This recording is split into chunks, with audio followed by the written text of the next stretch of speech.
Okay, the Treasurer Scott Morrison is just stepping up for this media conference. Let's take a listen in. If we're talking about genuine tax reform.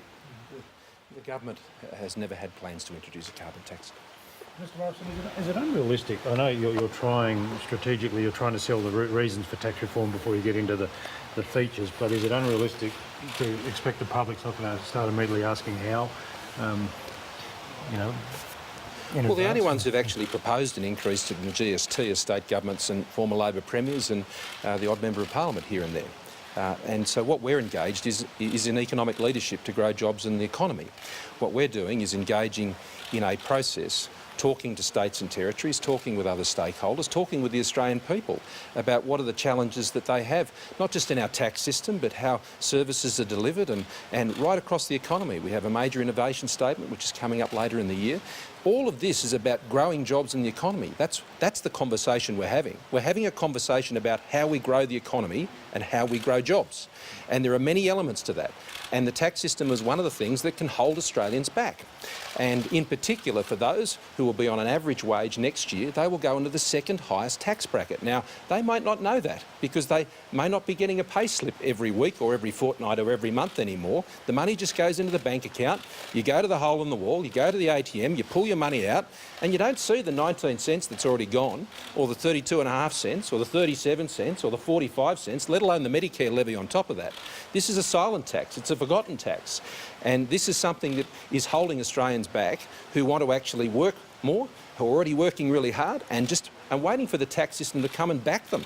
And at the moment it's not doing that. So, I mean, I've been talking about personal income tax. Others have been talking about other things. But our next meeting with state treasurers and territory treasurers, which we hope to have before the end of the year, and I believe that will happen, we've just got to lock down the date, that is actually focusing on state and territory taxes and charges. That's what we agreed at the last meeting, and the Commonwealth Treasury has been doing work with the state treasuries around the broad array of state taxes and charges. Now that's almost $85 billion a year they're collecting. Let's not forget that the states on balance, as was reported in the Australian today, are broadly in surplus. And so this will be an important part of this ongoing discussion. But economic leadership is not about rushing into things and jumping at this, that, suggestion. It's about being calm and considered, about being collaborative, cooperative, working with the people, understanding the problem and ensuring that you can solve it so Australians are better off. If you're going to be collaborative, will you take it to an election? If you're going to be collaborative with the people? Well, I think the Prime Minister has made it very clear that all the serious matters that require mandates require those sorts of endorsements. Obviously, Bracket Creek is one of the highest on your list of priorities, but what about paying down the deficit? Where does that fit in? That's why you control expenditure. You control expenditure to address your budget issues, and you grow the economy to grow revenues. I made this point on the weekend. Australia's problem at the moment is we're not earning enough. And that's why the trade agreements are so important. And that's why ensuring that people can realise their full potential in their business or as employees is important. That's what productivity is, so you can grow real wages. That's how you lift revenue. You don't lift revenue by just taxing people more. That's why our objective is very clear on this. We do not want to increase the tax burden on Australians. We want to grow the economy and grow jobs. That is the only reason we are engaging in this discussion. It's a good discussion. I think it's a positive discussion. And the task of economic leadership is to really engage in it positively and collaboratively and try and draw together where there is a meeting of the minds and a consensus on some of these key issues. Now, that's what we're engaged in doing. Is it possible to have large-scale tax reform without touching the GST? Well, we'll go through all the options, Lane, and that's what we're doing at the moment, and we're doing that with the states and territories, and I think the answer to that question will become apparent once we've done all of that.